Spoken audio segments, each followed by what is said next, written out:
Right, Sanbanani Dumelang Molweni, Mzansi Africa. Did you know that October is Mental Health Awareness Month? Well, that's our focus this week. Welcome to your #1 youth current affairs show in the land, Expressions, right here on DTT. Siyaxolisa namhlanje ukubana sisazela apha ku DTT. Dimloke ukhalosa kalubisi unonkanyezi. Liema, it's a cold day in Johannesburg. Yeah, absolutely, man. It's freezingly cold, but I guess we just have to soldier on and keep it going. Yeah, the show goes on. Absolutely. Mzansi Africa, and of course, I am your host, Oliema Vumi. It's great to have you this right here, Ohlelweni, Expressions. And now it's exactly 5 p.m. and we're coming to you live and direct from our Auckland Park studios, Konala at Johannesburg. And our mental health problems, such as depression, anxiety, substance abuse, and even job stress, are common, affecting individuals, their families, and co-workers, and the broader community colosa at large.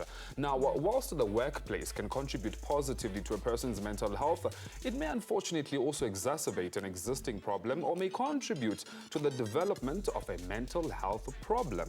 Now, employers should put in place programs to promote the mental health of workers and to ensure that really mental health problems are recognized early and treated effectively. Now, mental illness can be treated and prevented. An estimated 400 million people worldwide suffer from mental or neurological disorders from psychosocial problems. Now, our producer, Osestule Tundo, took to the streets of Johannesburg to find out what are your views on mental health issues in the workplace. We need to familiarize ourselves with the conversation, therapy. We need to make it normal. We need to make it a norm. We need to talk about it. We're being taught about what depression is, and it was different before. You wouldn't know that you are depressed, but then now that people now know that there are symptoms of depression and all that. Stress is like, you know, second nature. We've been through stress. So going to work, going to a blessing is not really stress. At home, we don't sit down and talk about with our parents. Parents just beat us, go do this, go do. You don't actually go process it in your mind and be like, let me sit down, let me think it through and whatsoever. You have that fear of disappointing your black parent. Udibane nomuntu ofundele into oyifundayo mhlawumbe akuxelele uba andikawufumana umsebenzi okondihleli iminyaka ndingafumani into. So loo nto ikwenza wena ungazivi usemandleni ukufunda. If I am depressed, what I'm going to look for is the source of why am I depressed. Well, what is really the problem, and let's get to the core of the problem and then let's try to solve it. Well, I don't believe in therapy and all of that, but I do believe as Muchi that it's important to talk to your guy friends. I'm trying to cope. It's funny, I'm just focusing on what I'm doing. Yakona phela khathalele ekhaya. Sebenza ukwazi ukuthi umanage le mali onayo, ukhava izinto zakho kancane kancane, but mase usiya phambili zonke izinto zakho zaba right. Try to stay away from the bad things, bad influence like people, toxic relationships, toxic environments, but just stay focused. Try to get something to do. Anything as long as it keeps your mind busy. Those are the views from young people on the street. Thanks very much to our producer, Tule Tundo, for compiling that for us. And now to of course, rather help me unpack this discussion, mental health problems, particularly in the workplace. I have the honor and pleasure of being joined in studio namhlanje by Anele Siswana, who is a clinical psychologist, and of course, Makomane Khotlang is a professional nurse that has a story of her own to share with us. Lady and gent, thanks very much for joining us on the show. Good evening. Thank you. I mean, perhaps let me start with you, Makomane. We're talking about mental health here, and I understand you have a personal journey that you also happen to have gone through. Yes. Just take me from the initial stages leading up to the climax of your journey. So I'm a professional nurse, as you said. I was employed by an organization that deals with HIV, and I was employed to be a nurse lead. So as a nurse lead, it means you have a team that works under you, and then there's also levels of managers that you deal with. So what happened is I was micromanaged to a point that I could not be innovative. I could not work with my team in innovative ways because the lines, the reporting lines were blurred to that point that they would even give you, even waking up in the morning, you would have anxiety.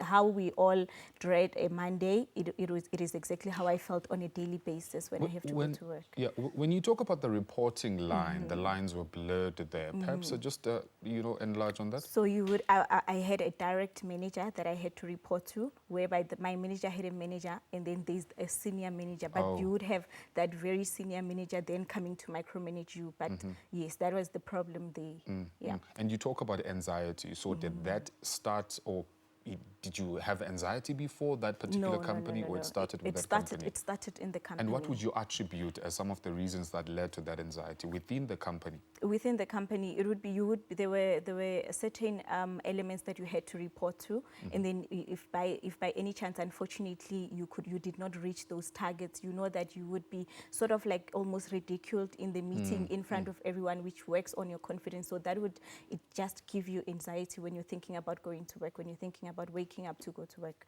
So those are some of the things that it works on your confidence, which sort of also have an impact on how you then treat your patients, because then you're not just dealing with a patient directly and their condition, but there's also this manager who's sort of like on your neck. Yes, yes. Absolutely. I mean, Anele, she attributes anxiety as some of the mental issues that she happened to have faced.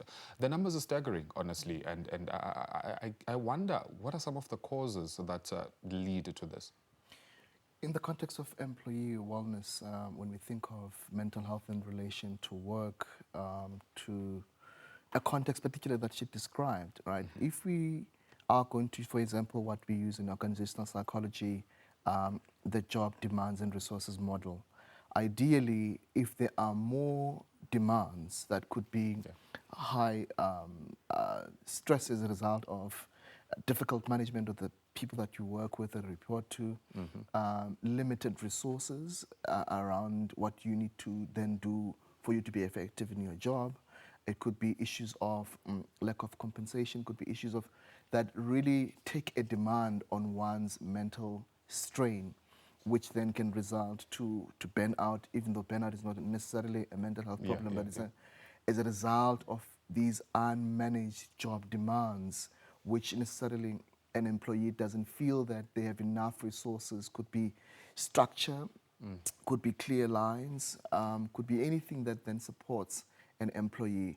And so if demands exceed resources, then you would find employees then experiencing burnout, absenteeism, job disengagement, and you realize that now you have clinical problems as a result now of general anxiety disorder, as a result of this constant worrying about being worried, work itself being a trigger and a factor that then contributes to one. And if we look at depression, how then do I get to work in a context that drains me, but there's no resources? Then now you start feeling tearful, you start dreading your job, you start poor appetite, lack of energy. So it then becomes a clinical picture. And then you look at the period of how then these things happen over time. If it passes 3 weeks, then now we start looking at symptoms of major depressive disorder. It could be onset, could be, but if most of these demands are not managed, then you're going to experience employees that struggle with that. Absolutely. We'll get to how we can micromanage or even just generally manage them. But for now, Makomane, someone may beg to differ perhaps and say it's normal, to have certain pressures. And of course, you signed up for this particular job. So how come now are you, utilizing or saying that just because the demand that the job requires of me is too much for me to bear? But the problem is not the demands of the job. The problem is how, remember, let me say, for example, I'm supposed to test 10 patients for HIV today. And then I know that I did not reach the 10, and me and my team are coming up with a strategy to say, we are coming to you to say that this is the strategy that we want to use in order to reach the 10 and maybe 13 to cover up for the next day. But the problem is how it is received by the management then. And they tell you, they then keep emphasizing that this is your job, you need to know how to do it. But it's not that we are not able to do it.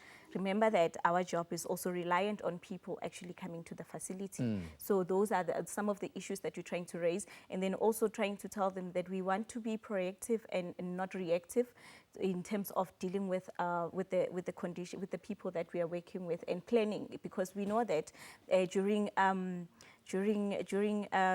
our work is seasonal, sort of. During December, we know that we will have less people coming to the clinic, and during Good Friday, we will have less people coming to the clinic. So we want to plan for such times so that if we work before then. By the time that time arrives, we've reached our target already. But then how that innovation is then received by the management then becomes a problem. And I understand, I think I get the gist of what you're trying to say by you saying that you can't really preempt, you know, how the patients are going to arrive in the facility. You know, you just go with the flow as much as you try to strategize and plan it properly. But our producer tells me that you took a big step and decided to resign. Talk to me about that. I'm a nurse, and I love my job. I love treating people. So it got to a point that I told you that I started having anxiety. It got to a point whereby I would go to work late. Do you get it? It affected me to that extent that I wouldn't even be that jolly happiness that my patients are used to. And then I saw that it's starting to affect my job. It's affecting who I am. So then I decided to take the big step in opening my own practice, whereby I'm going to treat patients the way that I want to treat them. So yeah, I then decided to open my clinic, which is Naturalness Clinic, whereby then I had to decide. I had the talk with my husband, who then supported me, because he could see that this thing was even physically affecting me. It got to a point where it was physically affecting me, it was affecting my work morale and my motivation. Then I decided to leave the job. I'm going to chip in you, Anneli, here. I mean, she talks about some of you know, what affected her as a result of her resignation. Perhaps, do you think a step of that magnitude is justified? Just in short, before we take a net break. Yeah, it is justified, especially when one, as my sister has mentioned, that you can't take the strain and the context doesn't change, right? You can try as much as you can. Supposedly you've been to therapy, you've ideally used employee wellness, you've exhausted all your options, and then resignation, then also it's another process of loss, which then requires a lot of grief, and also in the process of that, a lot of planning. But I think what employee wellness is about, generally in South Africa, tries to make sure that employees have the capacity to maximize their ability to be at work. And so ideally, the best program that holds space for employees, that we minimize opportunities of losing credible people who can do the work. But if the environment is not conducive for one to work in, chances are they would ideally resign. They would ideally resign. Well, there you have it, Mbogelu Expressions. That is precisely the conversation that we're having namhlanje when you're talking about mental health problems, particularly in the workplace. But for now, let's take a quick commercial ad break. We'll be right back. Stay with us.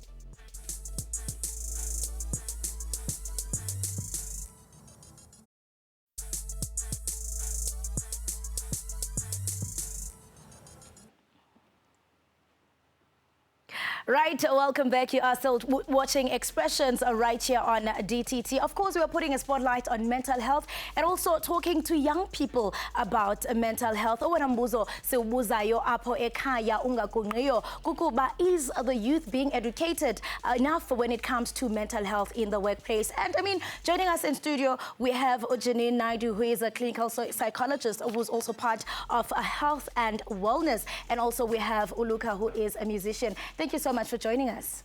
Pleasure.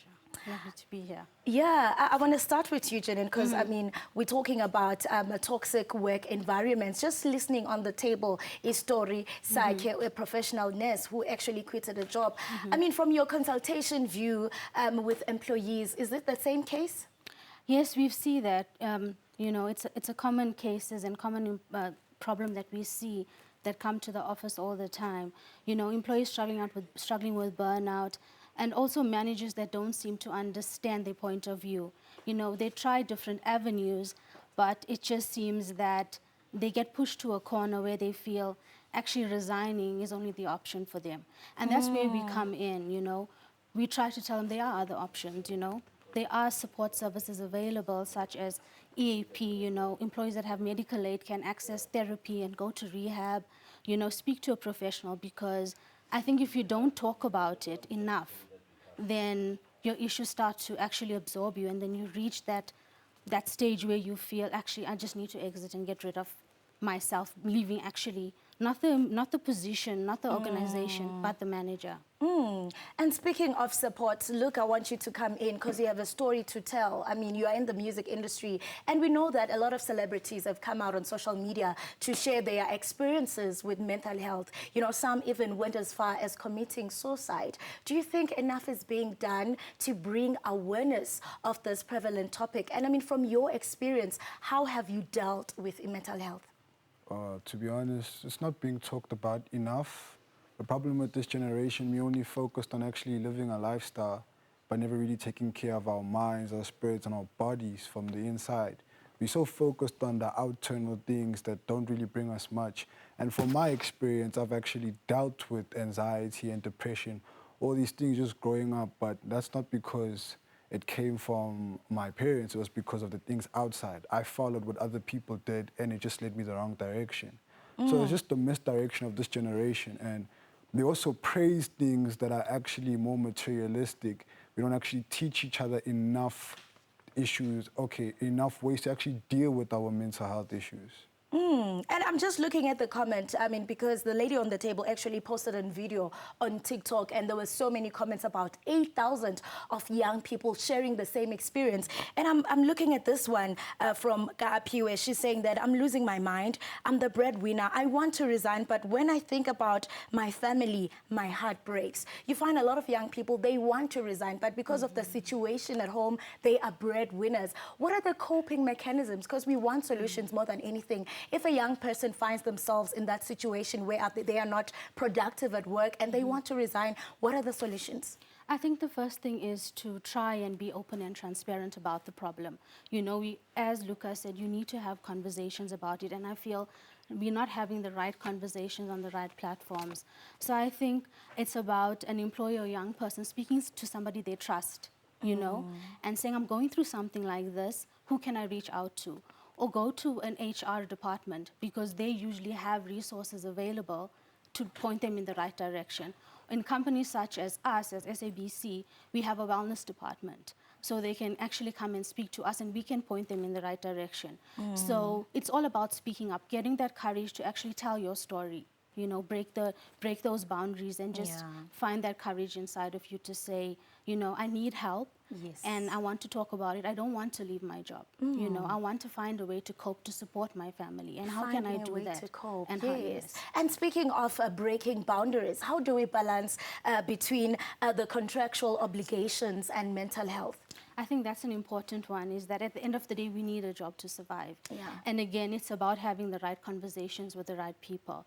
And I think if you do reach out to your manager and say to your manager, with support of HR and a wellness department, to say, I am struggling, you know, how can I use these resources to help me? Then we try and also support the leadership and management to say, this is how you can support your person. Yeah. You know, we don't want to lose this person. We don't want to lose this talent. How do we support them? Most definitely. Janine, Luca, thank you so much for joining us on this very important discussion. Of course, if it costs you your peace, it's certainly expensive. Do not entertain that negative energy. Make sure that you seek for help. Right about now, let's take a quick commercial break. Do not move a muscle. You're watching Expressions.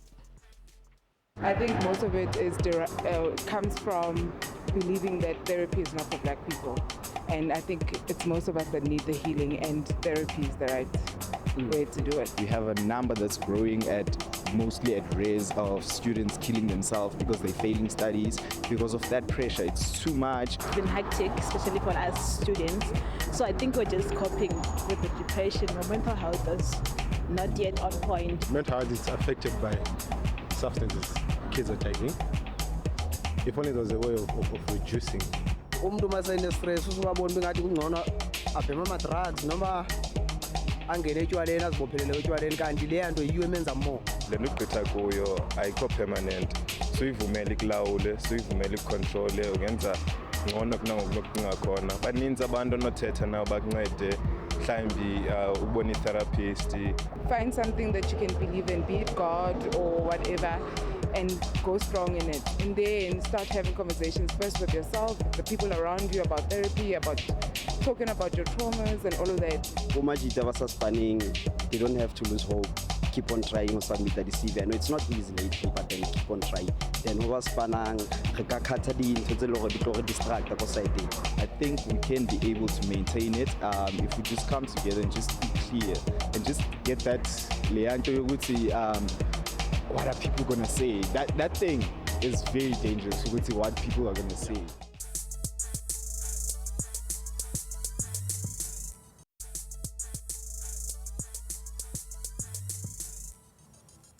Sikwamkela kakhona mbukeli enkosi ngokuba kunye nathi chochubeko namuhla ke ohlelweni sibheka udaba uthinta kakhulukazi mawusemsebenzini uhlangabezana neyinkinga ezithinta ubume bakho bengqondo. And of course, to help me unpack that conversation and really just get to a wrap of it, I still have Anela, who's a clinical psychologist, and also Makomane, who's a professional nurse who was telling us about her resigning from her job. Now perhaps Makomane, I want to get to you after you resigned, how was the reception from your fellow colleagues, from close people in your life?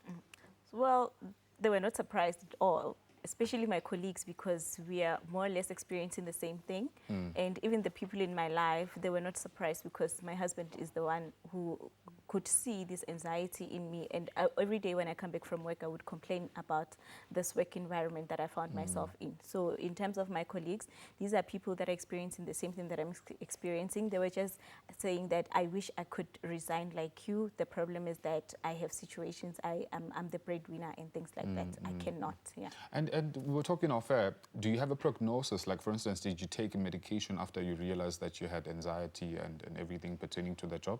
No, I didn't necessarily take medication, but I was in therapy, yes, which helped me a lot to deal with it. It helped you a lot. Yeah. All right, we'll get to that in just a second. Anela, how accessible is mental health medication in South Africa right now? Yeah, I want to demystify the idea that as much as mental health is quite costly, we know to see a psychologist privately, it's quite pricey, but not all of us belong to that cohort of people who have private medical, so psychiatric, psychological services. So there are government institutions that offer such services for psychotherapy, for short-term kind of therapy, to help people just cope and deal with the basic. We've got registered counselors, not necessarily psychologists, but they are your first access sometimes to just help with acute problems for people to cope with realities that they're struggling with. But also there are organizations like SADC, a Lifeline, and many other organizations that can assist people who are struggling with that. All right. But I do want to emphasize that we must not use the issues of access as a hindrance of people utilizing services. Some of us are using social media to teach people and educate them about possibilities of mental health access. We write motivational quotes, we write things that people can from first hand help them to cope with. And be able to retrieve. There's a plethora of things that can most certainly help you. Well, Makomane, thank you very much for sharing your story with us. I assume now you're fine. You said you're a self-employed person now, you're your own boss, and all the very best. And thank you for being resilient. And it teaches anabanya bantu kolos into kokubana inene singabadabacha we can, try to curb this mental health issue that we find ourselves in, particularly at the workplace. And who's a clinical psychologist. Definitely, Wenayilema, and I mean, speaking out is the solution. Again, I'm going to say it in Mbugeli, if it costs you your peace, it is too expensive. Sikola Ganjalo Kesi Expressions, we are grateful to have this conversation and amplify your voice as a young person. But Uluka is standing by.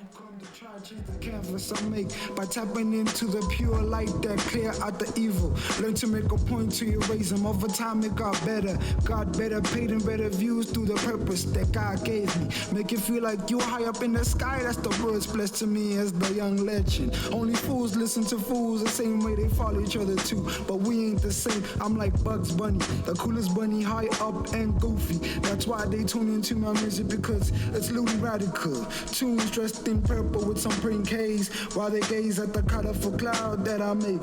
Somerset, while my heart and aura as cool as a panther. Look, I bought myself from the cool store, that's my plaza. closets, looking at myself, could see the phantom growth. I'm a superhero with a terrible backstory. What do it matter to most? Everyone's stuck in the past with the illusion of their minds, stuck in the pain, repeating the same habits. Me, I just want freedom. Felt so trapped around my whole life, made so many bad decisions just to feel genuinely loved. My spiritual body slowly realized that only God could give me a father. Suffered in the hands of other people's choices, only left to question my existence. Realize you can't change the external parts, so it's easier to walk within the internal heavens. Loved, learned all the riches on earth only come with temporary fulfillment, because it's only man-made. That's why my dreams go as far as beyond as the stars.